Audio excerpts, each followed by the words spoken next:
Ah, je le fais maintenant avant que j'oublie. Grosse dédicace aux deux garçons de Florian, et dédicace à Florian. Raphaël, qui a eu 15 ans, le 28 mars. Bon anniversaire à toi, mon grand. Et son petit frère Malone. Je vous fais une grosse bise, les garçons. Travaillez bien à l'école, c'est important. Soyez sages avec vos parents. Hein. Les rendez pas fous. Je vous embrasse très fort. Grosse bise à toi, Florian. Allez, l'OM. Malgré la défaite, on est toujours là. Et on continue de soutenir l'équipe. Je vous embrasse. Bise, la famille. Ah, c'est dur. C'est dur cette défaite. Cette défaite, elle est difficile à encaisser. Malgré qu'on a l'habitude dans les classicos ces dernières années. Mais celle-là, elle est particulièrement difficile.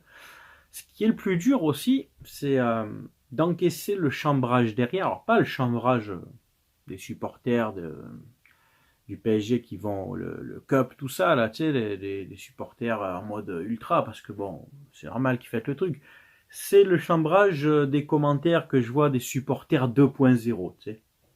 Des néo-supporters parisiens footix Qatarix, qui la ramènent énormément et dont le trois quarts n'ont jamais mis le pied au parc, ou même à Paris même, qui sont cachés derrière des faux pseudos et tout, qui te suivent comme ça, tu sais, en cachette, là, qui sont là, ils attendent que ce match pour venir t'insulter.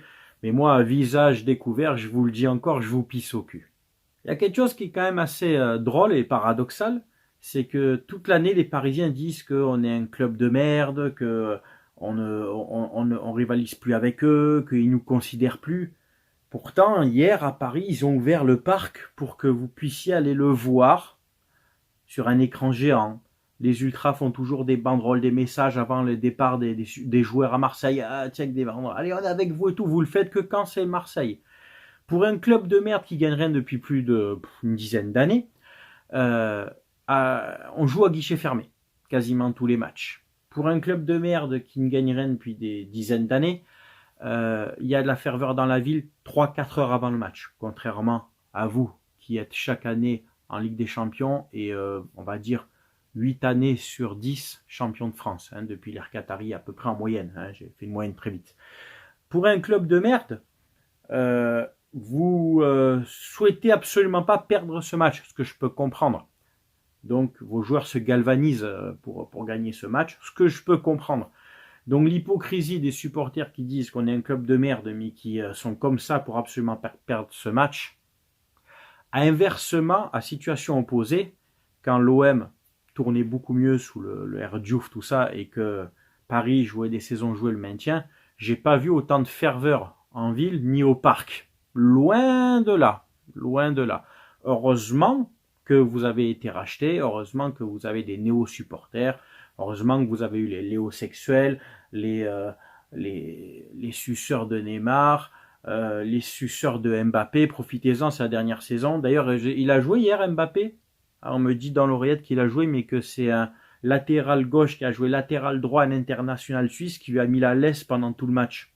Enfin, pendant son heure de jeu, il lui a mis la laisse. Voilà votre Mbappé. Bref.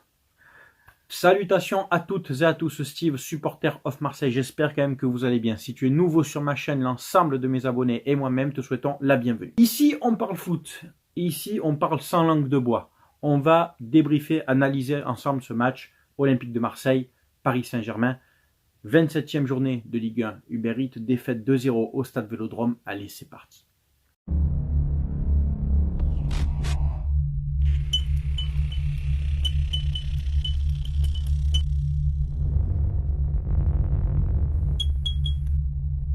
Ouais, il n'y a pas d'ambiance au Stade Vélodrome, ouais, c'est ça ce fameux meilleur stade de France, blablabla, blablabla, blablabla. Mais vous n'y êtes pas dans notre stade, vous n'êtes déjà pas dans le vôtre, vous n'êtes pas dans le nôtre. Guichet fermé, encore, ambiance de malade. Moi, j'ai des membres de ma famille qui y sont au stade, qui m'envoient des images. Cette ambiance, tu l'auras plus jamais au parc, sache-le. Tifo, feu d'artifice, il y avait tout, il y avait des chants, ça a chanté, ça a encouragé. Il y avait un tifo pour Edouane Bougueraba en Ghané, bon. Allez, admettons. Mais soyez objectifs, arrêtez de toujours cracher sur ce stade et sur cette ambiance. Quand chez vous, il se passe plus rien, quoi. Voilà, il y a le cup, ok, d'accord, il y a le cup. Ouais, il y a le cupcake, quoi. C'est incomparable avec ce qu'il y avait avant le plan Le Prou, tu vois. Moi, je sais reconnaître des belles ambiances. C'est incomparable. Mais c'est resté quand même inférieur à ce qu'il y avait au Vélodrome. Ah oui, ben oui. La compo de Jean-Louis Gasset, je te la mets ici tout de suite. Paul Lopez dans les buts, Quentin Merlin à gauche, Ulysse Garcia qui a dépanné à droite, Balerdi qui était donc un certain qui a joué, qui a fait un très bon match, avec Mbemba. Malheureusement, Mbemba est sorti lui sur blessure à la 50e, remplacé par Gigot, et l'entrée de Gigot très moyennasse. Très très moyennasse. Milieu de terrain, Veretout, Kondogbia, Harit, un cran plus haut, en espèce de 8,5-10, tu sais. Aubameyang, couloir gauche. Luis Enrique, la surprise, couloir droit. Et Ndiaye devant. On attaque bien ce match. On gagne des duels. On gagne beaucoup de duels. On est sur les seconds ballons. Mais dans les 25-30 derniers mètres, le problème de la justesse technique. Si tu n'as pas vu mon avant-match, tout ce qui s'est passé hier dans le match, je te l'ai annoncé dans mon avant-match. Problème de justesse technique, effet de jeu d'arbitrage. Ah, parce que, oui, on va en parler.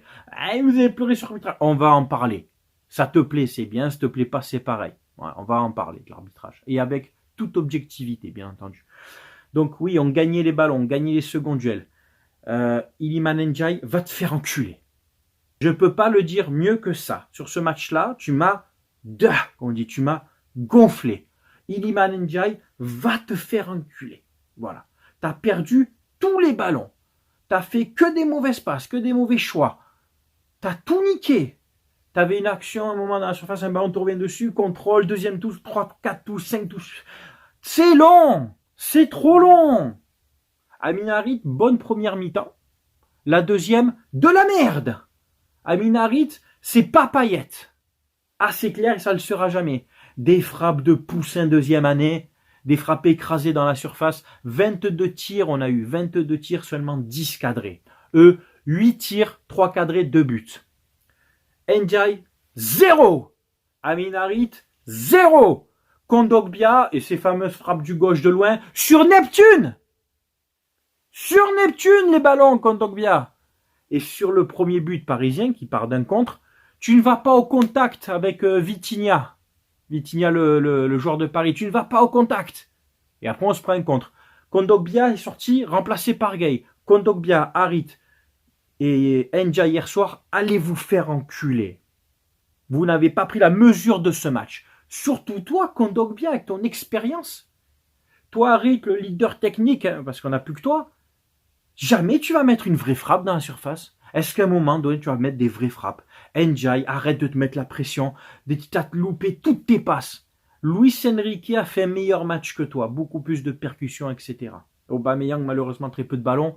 Les seuls qu'il a eu en deuxième mi-temps, il ne s'est pas bien exploité. Top joueur, hier, top match, Veretout. Veretout, une frappe qui touche le poteau. Beaucoup d'activité au milieu de terrain, heureusement qu'on avait.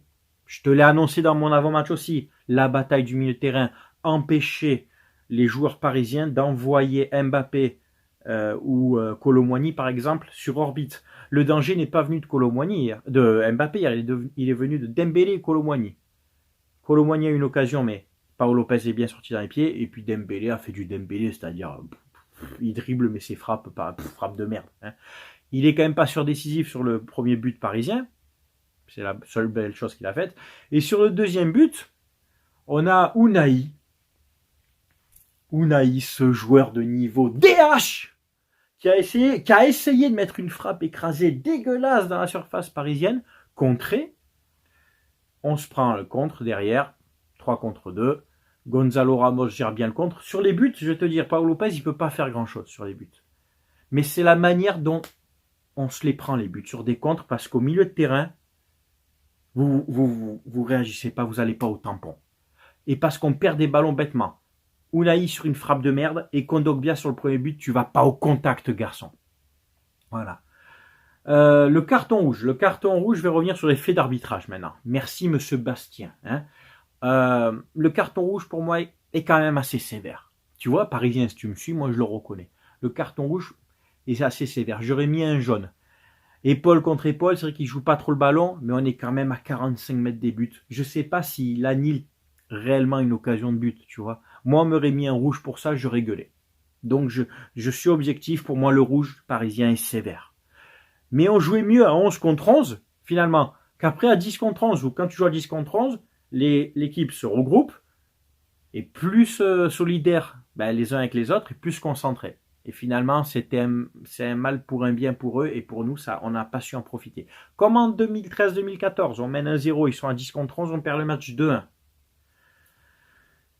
Donc ce carton rouge est sévère. Par contre, les Parisiens qui pleurnichent sur l'arbitrage, je vous entends pas trop sur le but refusé de Verretou, où il y a hors-jeu de Walou, il n'y a rien du tout. À quel moment Luis Enrique fait action de jeu? C'est lamentable parce que M. Bastien n'a pas consulté la VAR. Il n'est même pas allé consulter la VAR. Pour lui, il y avait hors-jeu tout de suite. Pourquoi? Compensation. Pourquoi? Parce que à la mi-temps, Campos est allé gueuler au vestiaire. Ça, on le sait, d'accord? Et parce que Kylian Mbappé, Monsieur Kylian Mbappé, l'intouchable, est allé gueuler. Ouais, mais attention, je crois qu'il y en a un qui est hors-jeu. Aucune consultation de VAR. Compensation. Donc, arbitrage pro-marseillais. Fermez vos gueules. Fermez bien vos gueules. Parce qu'un carton rouge, certes sévère, mais c'est pas un but. On nous a pas offert un but. Nous, on nous a retiré un but valable. Le but, c'est un contre son camp d'un de vos joueurs. Sur la frappe de Verretou. À aucun moment, Luis Enrique ne gêne l'action ou touche le ballon. Voilà. Mais on a habitué l'effet d'arbitrage avec le PSG, mais les Parisiens ont la mémoire sélective. L'année dernière, la main de Mukiele. L'année d'avant, la main de Rongier dans la surface qui touche d'abord la cuisse puis après la main. Super, bravo, très beau penalty. On peut remonter plus loin encore, le but refusé de Mitroglou pour un soi-disant contact de Strootman ou je sais pas qui sur Marquinhos. Imaginaire. On peut aussi remonter sur le carton rouge d'Imboula en 2015. Dans le Classico 2014-2015. Carton rouge qui avait été retiré après par la Ligue. Carton rouge imaginaire. Mais il y en a plein d'effets de jeu comme ça. Je peux t'en citer plein qui ont été à votre avantage. Alors après, j'entends, ouais, ça fait 4-5 ans que Marseille marque plus au stade. Vélodrome contre Paris, on se fait chambrer. Mais hier, le but, il était valable. Le but était valable. Le but de Mitroglou était valable. Seulement, si à chaque fois, on se fait piner par les Turpin, les Bastien et les Le Texier, c'est très compliqué. C'est très compliqué. Et Bastien, c'est très souvent. C'est très souvent. Parce que là, ce but, c'est lamentable. C'est vraiment de la compensation pure et dure. Voilà. Donc, après, ça n'empêche pas que Paris a bien joué sur ses contres. Ça, je leur enlève pas. Le jeu, tactiquement, il n'y a pas de problème. Et nous, on a été lamentable pour jouer nos occasions. Lamentable. Jean-Louis Gasset t'a mis plus d'1 heure pour faire sortir Ndiaye, faire entrer Moumbagna qui a apporté un peu plus de percussion. Tu m'as laissé Ndiaye, 1 heure de jeu. Moi, au bout d'une demi-heure, il m'avait déjà gonflé. Au bout d'une demi-heure, je commençais déjà à envoyer des messages d'insultes avec mes potes. Là, je disais à Ndiaye qu'il allait se faire enculer. Il fallait qu'il sorte très rapidement. Voilà. Donc, cette défaite, voilà, elle fait mal. Pourquoi? Parce que c'est depuis l'ère Qatari, ce PSG-là est un des PSG les plus prenables qu'il y ait eu. Je dis bien un des PSG, parce qu'il y a eu 2-3 saisons où on aurait pu les prendre. Mais alors, cette saison-là, quand tu vois que tu as Mbappé qui n'y est pas, que tu peux faire quelque chose, que tu as quasiment ton groupe, on va dire, allez, on avait quand même un groupe, pas au complet, mais bon, il nous manquait Klose à droite, éventuellement, allez, pour bien faire. Il nous manquait un Onana pour faire tourner un peu plus au milieu de terrain, Rongier et éventuellement un Maïté, mais tu avais quand même un 11 correct au départ, tu avais un 11 correct. Seulement, tu as des joueurs de merde, tu as des joueurs qui ne prennent pas pleinement conscience de ce match. Je l'ai redit, Kondogbia, Harit et surtout Iliman Ndiaye. Vous m'avez gonflé hier soir. Vous m'avez gonflé, mais vraiment, vraiment. Donc c'est une défaite qui fait chier parce qu'on reste 7e. Rennes avait perdu, donc on aurait pu prendre de l'avance sur Rennes, on aurait pu rattraper Lille, revenir à 4 points de Lille, mais non, on le fait pas. Il reste 7 matchs, 21 points à prendre. Tu sais quoi, je ne cherche même plus à faire des calculs, à faire des... Oui, mathématiquement, on peut. Mais j'en ai marre. Cette saison, elle m'a gonflé. Finalement, Gattuso, Gasset, je vois que certains joueurs ont quand même atteint leurs limites cette année, leurs limites techniques. J'espère plus rien de cette saison. En championnat, faites quelque chose en Europa League. Je suis blasé par cette équipe, pas par mon club, tu te doutes bien, jamais de la vie, par cette équipe, par ces joueurs, par ce mercato foireux. Tout le monde est responsable. Longoria, les entraîneurs, je dis bien les entraîneurs, les joueurs. Cette saison, elle est foireuse. Voilà. Petit message pour les Parisiens, si vous espérez réellement gagner la Ligue des Champions en jouant comme vous avez joué contre un petit OM, espérez faire un parcours en Ligue des Champions, ça me fait doucement rire quand même. Il va falloir élever nettement votre niveau de jeu. Et là, on parle vraiment sans chambrage, sans animosité. On parle tactique. Hein. Après, s'il y a des Parisiens qui ne comprennent pas, allez sur des chaînes de youtubeurs parisiens qui comprennent rien au ballon, mais venez pas ici, d'accord? Si vous espérez vraiment gagner la Ligue des Champions avec ce niveau de jeu-là, bonne chance. Parce que c'est pas comme ça que vous gagnerez. Je vous le garantis. Voilà. Écoutez, c'est tout pour ce débrief. J'espère qu'il t'a plu. C'est bien entendu à toi de commenter, de donner ton avis, que tu es supporter de l'OM, du PSG ou d'un autre club. Tu sais qu'avec moi, on respecte les avis de chacun. Pour les adhésions, je fais un petit message. Donc pour les adhérents, vous êtes 17 adhérents au niveau 2, au niveau ultra, et 3 adhérents au niveau supporter.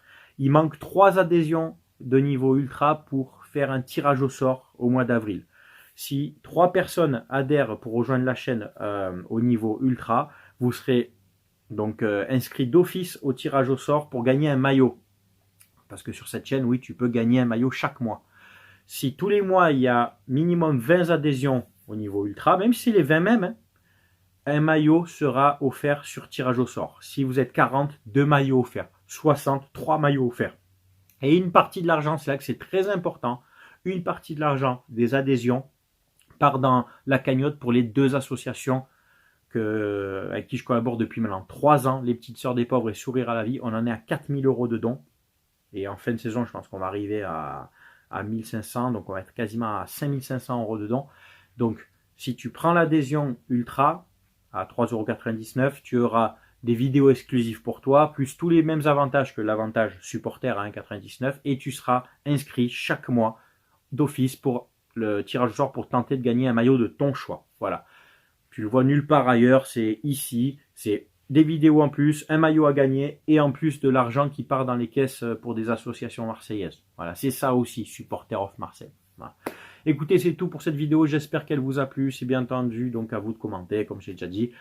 Et je vous souhaite quand même de passer une très bonne semaine, c'était Steve, Supporter of Marseille. Portez-vous bien, à très bientôt. Ciao, ciao tout le monde.